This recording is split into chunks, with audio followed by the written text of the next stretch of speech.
बाल मंदिर YouTube channel पर मैं स्वरूप सिंह आपका हार्दिक अभिनंदन और स्वागत करता हूं। प्रिय विद्यार्थियों, प्रबंध को हम लगातार वीडियो में पढ़ते आ रहे हैं और इस अध्याय में हमने प्रबंध के विभिन्न प्रकार के विद्वानों ने मतानुसार जो प्रबंध के कार्य बताए उसमें प्रमुख कार्य और सहायक कार्य हमने पूरे किए। विद्यार्थियों, अलग अलग विद्वानों ने अलग अलग अपने मत के अनुसार बताए कि प्रमुख कार्य कौन से होते हैं, सहायक कार्य कौन से होते हैं, कौन से कार्य किस प्रकार चलते हैं। अब हमारा प्रश्न ये उठता है कि विद्यार्थियों कि जो प्रबंधक होते हैं, विद्यार्थियों गौर करें, ये प्रत्येक कार्य को समान मात्रा में और समय देते हैं या नहीं देते हैं। विद्यार्थियों, इसलिए एक प्रबंध शास्त्री हुए, विद्यार्थियों गौर करें, प्रोफेसर हेनरी मिंटज़बर्ग। विद्यार्थियों गौर करें, प्रोफेसर हेनरी मिंटज़बर्ग करके प्रबंध शास्त्री हुए। विद्यार्थी, छोटी छोटी चीज़ें आपको याद रखनी है विद्यार्थियों, ये बहुत उपयोगी रहेगी। जब आप एग्ज़ाम के अंदर इन चीज़ों को लिखोगे या फिर ऐसे कोटेशन डालोगे तो ये बहुत प्रभावशाली रहती है लेखन शैली में। तो प्रबंध शास्त्री हुए प्रोफेसर हेनरी मैकगिल विश्वविद्यालय के प्रोफेसर थे ये। विद्यार्थी गौर करें, मैकगिल विश्वविद्यालय के ये प्रबंध के एक विचारक थे, जो प्रबंध के बारे में विचार करते थे। उन प्रोफेसर का नाम था हेनरी मिंटज़बर्ग। इन्होंने बताया कि वास्तव में जो उच्च प्रबंधक होते हैं, निम्न प्रबंधक होते हैं, मध्यम वर्ग के प्रबंधक होते हैं, ये किसी प्रबंध के जो कार्य उनको समान मात्रा में समय देते हैं या नहीं देते हैं, कौन सा प्रबंधक क्या कार्य करता है, किस प्रबंधक को क्या कार्य बांटा गया है, आज हम उसके बारे में विद्यार्थियों पढ़ेंगे। उसके बाद हम प्रबंध की भूमिकाओं को, प्रबंध का रोल, हम भूमिका का बोलते हैं रोल। जैसे कि अगर मैं व्यवसाय अध्ययन का टीचर हूँ और मैं आपको व्यवसाय अध्ययन भी पढ़ा रहा हूँ, अकाउंट भी पढ़ा रहा हूँ, कंप्यूटर भी पढ़ा रहा हूँ, मेरी भूमिका किस किस जगह क्या क्या हो रही है, तो उस भूमिकाओं को भी पढ़ेंगे। उस भूमिकाओं के अंदर अंतर्व्यक्तिगत भूमिका, सूचनात्मक भूमिका और निर्णयात्मक भूमिकाओं को पढ़ेंगे। इसके अंदर विभिन्न प्रकार, जैसे अंतर्व्यक्तिगत भूमिकाओं के अंदर क्या क्या प्रबंधक का रोल रहता है, सूचनात्मक भूमिका के अंदर प्रबंधक का क्या क्या रोल रहता है और निर्णयात्मक भूमिका का क्या क्या रोल रहता है, उसको हम पढ़ने का प्रयास करेंगे, फिर उसको व्याख्या सहित भी समझेंगे विद्यार्थियों। तो मैकगिल एक विश्वविद्यालय था, उसके अंदर एक प्रबंध के विचारक थे प्रोफेसर हेनरी। विद्यार्थियों गौर करें, प्रोफेसर हेनरी मिंटज़बर्ग, इनका क्या विचार थे। इन्होंने कुछ मान्यताएं भी दी थी प्रबंध की भूमिकाओं पर। तो इन मान्यताओं से हमारा क्या तात्पर्य था और उन्होंने क्या बोला कि वास्तव में प्रबंधक अपना उचित समय हर कार्य को देते हैं या नहीं, या फिर उनको कार्य किस प्रकार से बांटा गया है विद्यार्थियों। तो हम सामान्यतः बात करेंगे विद्यार्थियों, प्रबंधक की स्तर जिस प्रकार बदलता रहता है, जो प्रबंधक की स्तर जिस प्रकार बदलता रहता है, जैसे प्रबंधक का स्तर बदला, प्रबंधक का लेवल बदला, तो उस लेवल के अकॉर्डिंग हमें क्या क्या काम बांटे जाएंगे विद्यार्थियों और क्या क्या काम स्तर के अनुसार होंगे, उसके बारे में भी हम बात करेंगे विद्यार्थियों। गौर करें विद्यार्थियों, जैसे कि अब हम बात करें तो एक प्रबंधक, विद्यार्थियों गौर करें, जो उच्च स्तर का प्रबंधक होता है वो अपना सबसे ज़्यादा समय किसे देता है विद्यार्थियों। उच्च स्तर का जो प्रबंधक होता है, उच्च लेवल का विद्यार्थियों, उच्च लेवल का प्रबंधक, वो सबसे ज़्यादा समय किसे देता है, वो नियोजन करने में सबसे ज़्यादा समय अपना व्यतीत करता है विद्यार्थियों। गौर करें, नियोजन यानी कि प्लानिंग बनाएगा, वो प्लानिंग के आधार पर सबसे पहले काम करेगा, वो उच्च स्तर का जो प्रबंधक होता है वो। विद्यार्थियों गौर करें, उच्च स्तर के प्रबंधक को नियोजन पर अधिक जोर देगा वो, और मध्यम स्तरीय प्रबंधक किस पर ज़्यादा जोर देंगे विद्यार्थियों। गौर करें, मध्यम स्तरीय प्रबंधक की अगर हम बात करें विद्यार्थियों, ये मिंटज़बर्ग बता रहे हैं कि मध्यम स्तरीय प्रबंधक, उन्होंने बताया कि हर स्तर पर बदलाव आता है और हर स्तर पर कार्य के अंदर विभाजन आता है, कार्य को बांटा दिया जाता है। अब हम गौर करेंगे विद्यार्थियों, मध्यम स्तरीय प्रबंधक को निर्देशन, नेतृत्व, निर्देशन का मतलब है डायरेक्शन विद्यार्थियों, नेतृत्व यानी लीडरशिप, और समन्वय यानी कोऑर्डिनेशन और संप्रेषण पर, तथा विद्यार्थियों गौर करें, मध्यम स्तरीय प्रबंधक किस पर, निर्देशन पर, नेतृत्व पर, समन्वय और संप्रेषण पर ज़्यादा गौर करेंगे मध्यम स्तरीय। तथा प्रथम पंक्ति, यानी प्रथम पंक्ति का यहाँ तात्पर्य है कि निम्न स्तर से जो ऊपर बढ़ता है, निम्न स्तर, फिर मध्यम स्तर, फिर उच्च, प्रथम पंक्ति, द्वितीय पंक्ति, तृतीय पंक्ति, और प्रथम पंक्ति निम्न स्तर से उठती है, वो किस पर ज़्यादा गौर करेंगे विद्यार्थियों। गौर करें, वो निर्देशन पर, अभिप्रेरणा एवं पर्यवेक्षण, निर्देशन यानी सेम डायरेक्शन, अभिप्रेरणा यानी मोटिवेशन जो अपना अगला चैप्टर आने वाला है, पर्यवेक्षण यानी सुपरविजन पर, नियंत्रण पर अधिक समय व्यतीत करेंगे विद्यार्थियों। गौर करें, तो मध्यम स्तरीय किस पर कर रहे हैं, निर्देश दे रहे हैं, निर्देश देंगे तो क्या करेंगे, नेतृत्व करेंगे। अब नेतृत्व अच्छा करेंगे तो उनमें कम्युनिकेशन की भावना अच्छी होनी चाहिए, और कम्युनिकेशन अच्छा कब होगा, जब समन्वय अच्छा स्थापित कर पाएंगे। उसी आधार पर प्रथम पंक्ति यानी निम्न स्तरीय प्रबंधक क्या करेंगे, निर्देश देंगे। अब निम्न स्तरीय प्रबंधक निर्देश अभिप्रेरित करेंगे, विद्यार्थियों अभिप्रेरित करेंगे प्रबंधक, वो नीचे के कर्मचारियों को अभिप्रेरित करते रहेंगे और पर्यवेक्षण करेंगे, सुपरविजन करेंगे, जांच करेंगे और नियंत्रण भी करेंगे विद्यार्थियों। इस प्रकार मिंटेसबर्ग कहते हैं कि उन्होंने प्रबंधक के 3 स्तरों को प्रबंधक को बांटा, उच्च स्तर, मध्यम स्तर और निम्न स्तर। उच्च स्तर के अंदर उन्होंने एक बात कही कि एक सफल प्रबंधक सबसे ज़्यादा नियोजन पर जोर देगा, और मध्यम स्तर प्रबंधकों की उन्होंने बात कही कि निर्देशन पर जोर देगा, नेतृत्व पर जोर देगा, समन्वय पर जोर देगा और संप्रेषण पर जोर देगा। और प्रथम पंक्ति यानी कि निम्न स्तर के जो प्रबंधकों के विद्यार्थियों, वो किस पर जोर देंगे विद्यार्थियों, गौर करें, वो निर्देशन पर जोर देंगे, अभिप्रेरित करेंगे विभिन्न प्रकार के कर्मचारियों को, और पर्यवेक्षण करेंगे, और इस पर पर्यवेक्षण यानी सुपरविजन करेंगे, जांच करेंगे, नियंत्रण पर अधिक जोर देंगे। इस प्रकार मिंटेसबर्ग ने शोध अध्ययन से विभिन्न स्तरीय प्रबंधक, जो विभिन्न स्तरों के प्रबंधक है, उन प्रबंधकीय कार्यों को व्यतीत समय, जो वो अपना समय किन कार्यों में जो ज़्यादा व्यतीत करेंगे, उनकी तुलनात्मक रिपोर्ट प्रस्तुत की, और वो एक चित्र में दौरान प्रस्तुत की विद्यार्थियों। ये चित्र विद्यार्थियों यहाँ सही नहीं दिख रहा है, आप बुक के अंदर देख लेना और इस चित्र को पढ़ने की कोशिश करना विद्यार्थियों। ये आपका एक होमवर्क रहेगा विद्यार्थियों। तो चित्र में तरीके से उन्होंने प्रदर्शित की कि कौन कितने प्रतिशत वो कर्मचारी कहाँ कितना प्रबंधक अपना कार्य व्यतीत करेगा, अपना कार्य में समय व्यतीत करेगा विद्यार्थियों। तो आप समझ गए कि प्रबंध शास्त्री हेनरी मिंटेसबर्ग हुए, उन्होंने बताया कि एक सवाल उनके दिमाग में आया कि वास्तव में उन्होंने शोध किया, अध्ययन किया कि वास्तव में प्रबंधक अपना समय का किस कार्य को कितना देते हैं, समान स्तर पर देते हैं, अलग अलग स्तर पर देते हैं। तो इसके बारे में हमने बात की, और एक चित्र में जो प्रदर्शन है वो आप किताब के अंदर इसे देखने का प्रयास करना और इसे समझने का प्रयास करना। अब प्रबंधकीय भूमिका मैंने आपको बताई 3 रूपों में चलती, अंतर्व्यक्तिगत प्रबंधकीय भूमिका, सूचनात्मक प्रबंधकीय भूमिका और निर्णयात्मक प्रबंधकीय भूमिका। इनके अंदर वास्तव में अंतर्व्यक्तिगत के अंदर एक प्रबंधक को क्या क्या रोल दिया जाता है विद्यार्थियों, और सूचनात्मक के अंदर क्या क्या रोल दिया जाता है, और निर्णयात्मक में प्रबंधकों को क्या क्या रोल दिया जाता है, और क्या क्या वो भूमिका अपने निभाकर कार्य करते हैं, और इन ही तीनों क्षेत्र के अंदर, इन भूमिकाओं के अंदर वो क्या क्या कार्य भी करते हैं, इनको भी हम समझने का प्रयास करेंगे विद्यार्थी। गौर करें, भूमिका का आशय क्या है विद्यार्थियों, प्रबंधक के व्यवहार, विद्यार्थी गौर करें, प्रबंधक के व्यवहार ये व्यवहारों के समूह तथा कार्य और क्रियाओं के समूह हैं, इसकी अपेक्षा समाज और संगठन उससे करता है। क्या एक प्रबंधक का व्यवहार क्या है, एक प्रबंधक का कार्य क्या है, एक प्रबंधक का जो प्रबंधकों का समूह होता है विद्यार्थियों, उनका क्या कार्य है, उनका क्या व्यवहार है, इनकी अपेक्षा कौन करता है, एक समाज करता है। क्योंकि हम अगर एक व्यवसाय धंधा चलाते हैं, एक संगठन चलाते हैं, अपना बिजनेस चलाते हैं, वो समाज के अंदर रहकर चलाते हैं, और समाज के तमाम बिंदु विभिन्न प्रकार के प्रबंधकों से क्या आशाएं रखते हैं, क्या अपेक्षाएं रहते हैं, और वही उनकी एक भूमिका होती है, वही उनका एक रोल होता है। उन संदर्भ में हम बात कर रहे हैं विद्यार्थियों। उसके अनुरूप प्रबंधक उनसे व्यवहार करता है और वो अपनी भूमिका निभाता है। अब समाज के अंदर अगर हमें रहना है, समाज के अंदर रहकर हमें कार्य करना है, तो हमें समाज के अनुरूप चलना होगा विद्यार्थियों। समाज के अंदर जाना होगा, समाज के अंदर उठना होगा, बैठना होगा, विभिन्न प्रकार के क्रेताओं को जोड़ना होगा, विभिन्न प्रकार के क्रेताओं से सामंजस्य स्थापित करना होगा, और विभिन्न प्रकार की भूमिकाओं को निभाता है। प्रोफेसर हेनरी मिंटेसबर्ग ने 5 बड़ी औद्योगिक कंपनियों के उच्च स्तरीय प्रबंधकों के बारे में बताया। प्रोफेसर हेनरी मिंटेसबर्ग ने 5 बड़ी औद्योगिक कंपनियां, विद्यार्थी गौर करना, उच्च स्तरीय प्रबंधक यानी मुख्य कार्यकारी प्रबंधक की क्रियाएं एवं व्यवहार भूमिकाओं का अध्ययन किया।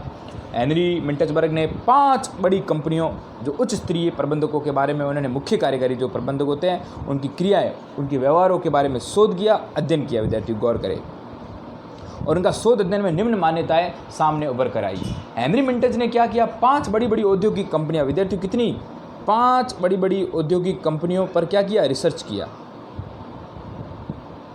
उन्होंने रिसर्च किया। रिसर्च के दौरान उनके पास तमाम प्रकार की मान्यता उभर कर सामने आई कि वास्तविक में जो मुख्य कार्यकारी अधिकारी होते हैं, मुख्य कार्यकारी प्रबंधक होते हैं, उन पर उन्होंने उनके व्यवहार पर शोध किया, उनके कार्यकुशलता पर शोध किया, उनके स्तर पर शोध किया कि वास्तव में क्या क्या चीज़ें आती है। इसलिए उनके पास विभिन्न प्रकार की जो मान्यताएं उभर कर सामने आई, उन मान्यताओं को हम विद्यार्थी पढ़ेंगे। विद्यार्थी गौर करें, तो पहली मान्यता उनके सामने ये आई कि प्रबंधकों को संस्था में उच्च पद स्थिति और अधिकार सत्ता प्राप्त होती है।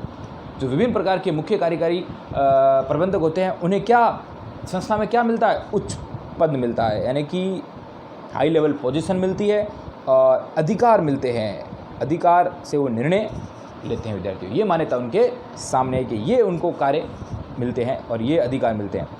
अधिकार विद्यार्थियों, आधिकारिक शक्ति या सत्ता, एक उच्च पद स्थिति उन्हें अपने अधीनस्थ सहकर्मियों के साथ लोक व्यवहार के कारण अंतर्व्यक्तिक संबंधों का निर्माण करने में सहायता करती है। विद्यार्थियों, जब उन्हें अधिकार मिलते हैं, जब उन्हें सत्ता मिलती है विद्यार्थियों, तो वो अपने उच्च पद के साथ अपने जो नीचे अधीनस्थ जो कर्मचारी होते हैं, जो सहकर्मी होते हैं, उनके साथ एक ऐसा लोक व्यवहार, यानी कि उनके साथ एक विभिन्न प्रकार के जो अलग अलग व्यवहार होते हैं और उनके लोक व्यवहार ने एक मिलनसार का व्यवहार, उनके मिलनसार का व्यवहार बनाने की प्रतिपुष्टि होती है विद्यार्थियों। वो अंतर्व्यक्ति संबंधों का निर्माण करती है। तो विद्यार्थियों, कैसा संबंधों का निर्माण करती है? या वो अंतर्व्यक्तिगत संबंधों का निर्माण करती है विद्यार्थियों। तीसरी मान्यता ये थी कि विद्यार्थियों, प्रबंधकों की संस्था में उच्च पद स्थिति, अधीनस्थ से अंतर्व्यक्तिगत संबंध, संगठन व लोक व्यवहार प्रबंधकों की कोई भूमिका उत्पन्न करता है विद्यार्थियों। प्रबंधकों की संस्था में जो उच्च पद होता है या स्थिति होती है, वो अधीनस्थों से अंतर्व्यक्तिगत संबंध, संगठन और लोक व्यवहार में प्रबंधकों की कई भूमिकाएं उत्पन्न करता है। जो ये उच्च पद होता है, जो अधीनस्थों के साथ जो अंतर्व्यक्तिगत संबंध होते हैं, वो लोक व्यवहार होते हैं, वहाँ प्रबंधकों की कई भूमिकाएं उभर कर सामने आती है। ये मान्यता है उनके सामने आई।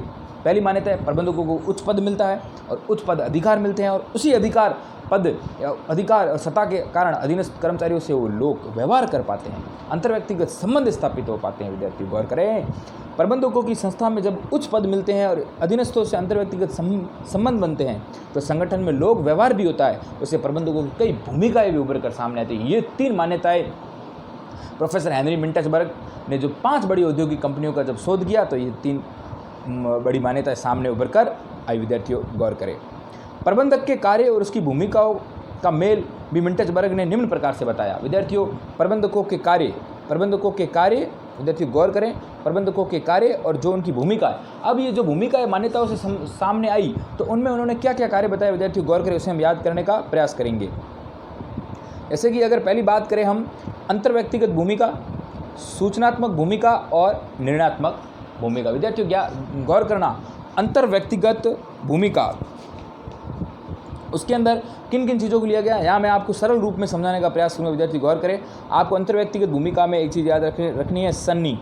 क्या याद रखोगे अंतर्व्यक्तिगत में? सन्नी। स का मतलब है संगठन और नी का मतलब है निर्देशन। विद्यार्थी गौर करें, सन्नी को क्या देना है? सन्नी नाम के व्यक्ति, उसको क्या देना है? निर्देश देना है। तो स से संगठन, नी से निर्देशन, ये अंतर्व्यक्तिगत भूमिका के अंदर बात कही उन्होंने। सूचनात्मक भूमिका के अंदर उन्होंने क्या बात की? सूचना, नी। सूचना क्या देनी है? नी का मतलब यहाँ वापस आ गया निर्देशन और नी का मतलब यहाँ आ गया नियोजन। विद्यार्थियों, अंतर्व्यक्तिगत के अंदर कौन है? सन्नी है। सन्नी में क्या है? संगठन। और क्या है? संगठन। और सन्नी को क्या देना है? निर्देश देना है। विद्यार्थियों गौर करें, और सूचनात्मक के में क्या बात बनी? सूचना क्या देनी है? नीनी अवस्था की सूचना देनी है। नी का मतलब नियोजन और नी का मतलब निर्देशन। विद्यार्थियों गौर करें, अंतिम रूप में अपनी जो भूमिका रही है प्रबंधकों की, निर्णयात्मक है। निर्णयात्मक में भी क्या है? सन्नी। विद्यार्थियों गौर करें, यहाँ भी सन्नी है निर्णयात्मक में, मगर यहाँ निर्णय है, तो निर्णय से क्या है? नियंत्रण है। और यहाँ स से वापिस संगठन है। विद्यार्थियों गौर करें, ये मिंटसबर्ग ने जो भूमिका है, भूमिकाओं के साथ कार्य बताया। अंतर्व्यक्तिगत भूमिका के अंदर क्या बताया विद्यार्थियों? सन्नी। सन्नी से क्या तात्पर्य रहा विद्यार्थियों? स से संगठन और नी से निर्देश। और सूचनात्मक के अंदर क्या बताया विद्यार्थियों गौर करें, ये प्रश्न बन सकता है विद्यार्थियों, 2 नंबर का भी आ सकता है, 4 नंबर से भी प्रश्न आ सकता है। आपको प्रबंधक की भूमिका मिंटसबर्ग के अनुसार पूछी जा सकती है और यहाँ आप कंफ्यूज हो जाओगे कि अंतर्व्यक्ति के अंदर हम कौन से कार्य को डालें। तो अपन को याद रखना है स से संगठन, नी से निर्देशन। इसी आधार पर सूचनात्मक भूमिका के अगर हम बात करें तो सूचनात्मक में क्या चीज़ डालनी है विद्यार्थियों? सूचना के अंदर क्या? नी। हम नी सूचना देंगे। नी यानी निर्देशन और नी यानी नियोजन। अंतिम रूप में क्या है? निर्णयात्मक में भी क्या करनी है? सन्नी। स यानी संगठन और नी यानी या नियंत्रण है। विद्यार्थियों गौर करें, ये प्रबंधक की भूमिकाओं की पद स्थिति और उस पर प्राप्त अधिकारों की मात्रा पर निर्भर करती है विद्यार्थियों। और इन चीज़ों के बारे में पढ़ने के बाद विद्यार्थियों गौर करें, हम जो ये प्रबंधक की जो भूमिकाएं हैं विद्यार्थियों, उनको देखेंगे कि वास्तव में अब अब हमने थोड़ी देर पहले क्या समझा कि जो विभिन्न प्रकार की प्रबंधक की भूमिकाओं के कार्य देखे, अब अंतर्व्यक्ति भूमिकाओं के अंदर वास्तव में प्रबंधक को क्या रोल दिया गया है उसको हम समझने का प्रयास करेंगे। तो अंतर्व्यक्तिगत भूमिका के अंदर प्रबंधकों को क्या रोल दिया गया है उसको ज्ञात करेंगे विद्यार्थियों, उसको भी समझेंगे और ट्रिक से याद करवाएंगे। फिर इसका जो अगला वीडियो आएगा विद्यार्थी, उसमें जो प्रबंधक की भूमिका के अंदर जो अंतर्व्यक्तिगत भूमिका है, इनके जो 3 हैं सूचना भूमिकाओं के अंदर, एक प्रबंधक को कितने पद दिए गए हैं उनकी भूमिकाओं को विस्तार से समझेंगे। निर्णयात्मक भूमिकाओं के अंदर जो 4 पद दिए गए उसको हम विस्तार से अगले वीडियो में समझने का प्रयास करेंगे। विद्यार्थियों, मैं वीडियो अलग अलग इसलिए बना रहा हूँ ताकि आपको कुछ समस्या उत्पन्न नहीं हो। एक साथ अगर हम डाल देंगे तो आप में ज़्यादा वर्डन आ जाएगा और परेशानी उठ जाएगी, इसलिए इसके बाद मैं इनको व्याख्या से समझाऊंगा और उसके बाद प्रबंधक के पद अनुक्रम को समझाऊंगा और हमारा प्रबंध चैप्टर हो जाएगा पूरा समाप्त, जो 16 अंक बाहर निर्धारित किए हुए बैठा है। उसके बाद हम अभिप्रेरणा पढ़ेंगे, अभिप्रेरणा को अच्छे रूप से पढ़ेंगे। फिर कई प्रकार के ऐसे चैप्टर है, विज्ञापन, विक्रय संवर्धन है, विपणन है, जीएसटी के बारे में भी पढ़ेंगे विद्यार्थियों, CSR कॉर्पोरेट सोशल रेस्पॉन्सिबिलिटी को भी मैं अच्छे आराम से ट्रिक और टैक्स समझाऊंगा। और हमारा मुख्य रूप से जो चैप्टर है अनुबंध यानी कॉन्ट्रैक्ट सन 1872 के तहत जो अनुबंध अधिनियम बना उसके बारे में मैं एक एक चीज़ समझाऊंगा और उदाहरण से समझाने का पूरा प्रयास करूंगा, जो आपकी हर एक समस्या का निवारण हो जाएगा। विद्यार्थियों गौर करें, तो हम आते हैं जो प्रबंधक की भूमिकाओं के हमने जो अंतर्व्यक्तिगत भूमिका, सूचनात्मक भूमिका, विद्यार्थियों गौर करें, अंतर्व्यक्तिगत भूमिका, सूचनात्मक भूमिका, इनके बारे में हमने कार्य को पढ़ा, निर्णयात्मक भूमिका। अब हम एक प्रबंधकों को इनके अंदर क्या क्या रोल दिए गए हैं उनके बारे में पढ़ेंगे। तो अंतर्व्यक्तिगत भूमिका के अंदर एक प्रबंधक क्या हो सकता है? मुखिया हो सकता है विद्यार्थी। क्या हो सकता है? मुखिया हो सकता है, मुखिया की भूमिका निभाएगा। अगर मुखिया होगा तो वो क्या होगा? नायक भी होगा, नायक होगा। और नायक होगा, नायक तो नेता होता है विद्यार्थी, नायक होगा, नायक कौन होता है? नेता होता है। अगर वो मुखिया होगा, नायक होगा, तो वो क्या करेगा? सबसे संपर्क साधेगा विद्यार्थी। एक नेता क्या करता है? सबसे संपर्क साधता है, संपर्क साध कर अपने संगठन को अच्छा बनाता है। अगर राजनीति में भी देखा जाए तो एक नेता संपर्क साध कर विभिन्न प्रकार के अपने संगठन को मजबूत बनाता है और इलेक्शन के अंदर विजय प्राप्त करता है। विद्यार्थी गौर करें, तो प्रबंधक की भूमिका के अंदर अंतर्व्यक्तिगत भूमिका की अगर हम बात करें तो मुखिया क्या होता है? नायक होता है। और नायक क्या करता है? सबसे संपर्क साधता है। तो ये 3 रूप अंतर्व्यक्तिगत भूमिका के अंदर एक प्रबंधकों को विभिन्न प्रकार के रोल मिलते हैं। अब हम बात करेंगे सूचनात्मक भूमिका। सूचनात्मक भूमिका क्या है? सूचना, इन्फॉर्मेशन देना। इन्फॉर्मेशन में हमने क्या बोला? एक प्रबोधक होगा विद्यार्थियों, एक प्रबोधक, मॉनिटर, जो अपन कक्षा के अंदर भी जो मॉनिटर होता है ना, विभिन्न प्रकार की सूचनाएं जैसे टीचर को प्रदान करता है कि कक्षा के अंदर क्या हलचल हो रही है, तो वही एक यहाँ एक प्रबोधक होगा। और प्रबोधक क्या करेगा? निरीक्षक करता है, निरीक्षण। तो प्रबोधकों को अपन निरीक्षक भी कहते हैं। अगर विद्यार्थी वो प्रबोधक होगा तो उसके अंदर एक प्रचार करने की भावना भी होनी चाहिए। वो कोई भी चीज़, छोटी छोटी चीज़ को कैसे प्रचार करेगा, कैसे कैसे सुनाएगा, तो वो एक प्रचारक भी हो सकता है और प्रसारक भी हो सकता है। प्रचारक भी कह सकते हैं और प्रसारक भी कह सकते हैं। तो विद्यार्थी इसके अंदर आप ज्ञात कर सकते हैं, सूचना के अंदर मैंने वहाँ कार्यों के अंदर नी बताया था, तो यहाँ प्र और प्र, 3 प्र चलते हैं। प्र यानी पहला क्या है विद्यार्थियों? प्रबोधक। विद्यार्थियों क्या है? प्रबोधक। दूसरा क्या है? प्रसारक या प्रचारक। और तीसरा क्या है? एक प्रवक्ता। प्रचारक जो होगा, कोई भी चीज़ का प्रचार करेगा, उसे प्रवक्ता तो होना जरूरी है विद्यार्थियों। वो बोल ही अगर नहीं पाता तो कहाँ से प्रचार कर लेगा? विद्यार्थियों सूचनात्मक भूमिका के अंदर इन तीनों रूपों को लिया गया। प्र यानी क्या है? प्रबोधक। प्र यानी क्या है? प्रसारक कह सकते हैं, प्रचारक कह सकते हैं। अंतिम रूप में प्र क्या है? प्रवक्ता है विद्यार्थियों। एक अच्छा प्रचारक वही होता है जो प्रवक्ता होता है, बोलने में सामर्थ्यवान रखता है विद्यार्थियों। निर्णयात्मक भूमिका, विद्यार्थियों कोई भी डिसीजन लेने के लिए हमें क्या चाहिए? साहस चाहिए। आप कोई भी शब्द को समझे विद्यार्थी, शब्द से विभिन्न प्रकार के बिंदु निकालें, रटे नहीं विद्यार्थियों। हर चीज़ को समझने, ट्रिक्स और टैक्स से और समझ कर याद करने के बाद देखो निर्णय, अगर निर्णय कौन लेगा? जिसके अंदर क्या होगी? साहसी होगा। साहसी व्यक्ति ही निर्णय ले सकता है। और साहसी व्यक्ति कोई उद्यमी कहा जाता है। जो हमारे चैप्टर है उद्यमिता, मैं पढ़ाऊंगा विद्यार्थियों। एक सफल उद्यमी वही हो सकता है जो विभिन्न प्रकार के जोखिम को वहन कर आगे बढ़ता है, तो वही है।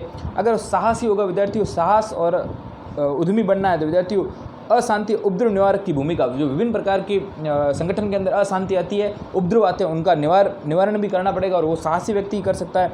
और संसाधन वितरक या आवंटन भूमिका, और विभिन्न प्रकार के संगठन के अंदर जो संसाधन होते हैं उसका डिस्ट्रीब्यूशन कैसे किया जाए, वो साहसी व्यक्ति ही कर सकता है विद्यार्थियों। मध्यस्थ और वार्ताकार भूमिका, और एक साहसी व्यक्ति सबको मध्यस्थता में लेकर उन वार्ताकार की भूमिका निभाएगा विद्यार्थियों। तो ये 4 बिंदु हमारे ये हो गए। गौर करें विद्यार्थियों, अगर हम वापस देखते हैं प्रबंधक की भूमिका के अंदर मुखिया मुखिया क्या हो सकता है? नायक क्या हो सकता है? नायक क्या हो सकता है? संपर्क साधेगा सबसे। सूचनात्मक भूमिका के अंदर प्र यानी प्रबोधक, प्र यानी प्रसारक या प्रचारक, और प्र यानी प्रवक्ता। 3 प्र लिए हैं विद्यार्थियों, गौर करें।